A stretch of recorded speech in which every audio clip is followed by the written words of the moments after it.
Como voto, Sua Excelência, ministro Cássio Nunes Marques.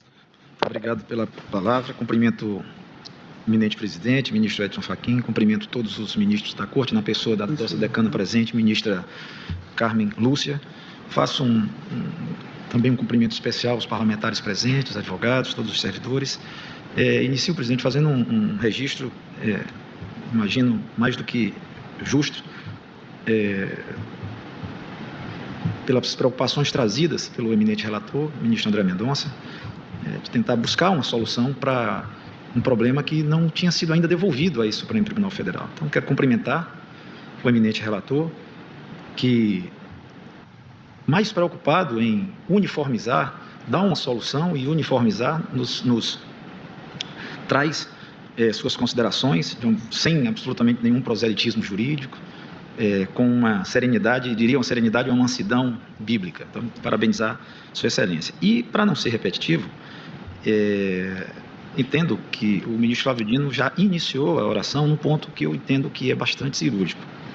A matéria tem cunho constitucional, ela inicia dentro da Constituição, no parágrafo 3º do artigo 58, quando ela estabelece critérios objetivos, que já foi dito, e para não ser tão repetitivo, é o requerimento por um terço dos membros, apuração de um fato determinado, prazo certo e tendo em sua composição, quando possível, uma proporcionalidade de representação partidária. Então, esses requisitos, eles podem ser aferidos pelo Poder Judiciário? Eles são aferíveis? Sim, entendo que são aferíveis. No entanto, o texto constitucional se limita à criação de comissões parlamentares de inquérito. E agora nós estamos diante de um outro instituto, que é a prorrogação. E aí, muito resumidamente, faria um encaminhamento do voto. Esse instituto, nós teríamos duas soluções. Tentar construir uma solução, como fez o eminente relator, nos trazendo uma proposta de forma muito inteligente, utilizando as próprias normas internas da Casa, ou a gente permitir que a própria Casa faça seus arranjos institucionais e busque uma solução.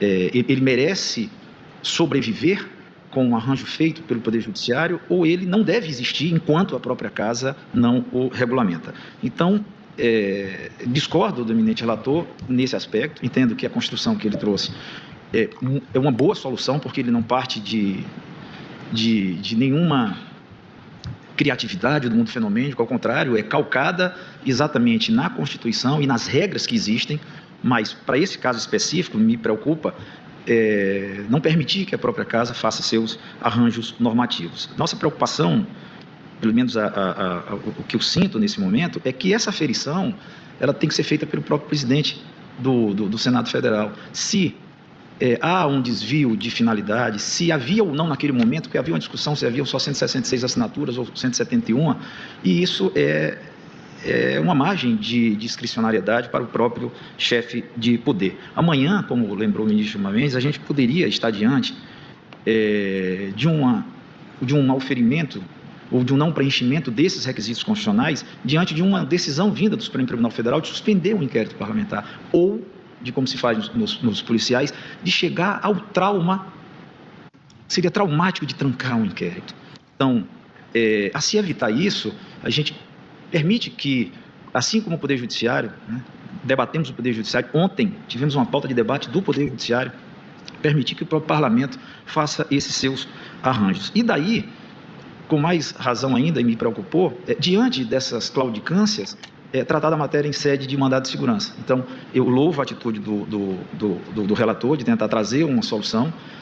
É uma boa solução, é uma solução extraída do texto constitucional, imbricando-a com normas internas, mas eu, nesse aspecto, em que pese elogiar a tentativa de solucionar um problema, porque nós temos realmente uma omissão e essa matéria nunca foi debatida pelo Supremo Tribunal Federal, me colocar numa postura mais autocontida e aguardar que o próprio Parlamento rearranje as suas disciplinas normativas. Então, pedindo a mais respeitosa vênia ao eminente relator, eu entendo também que é matéria interna corporis e eu voto acompanhando a divergência.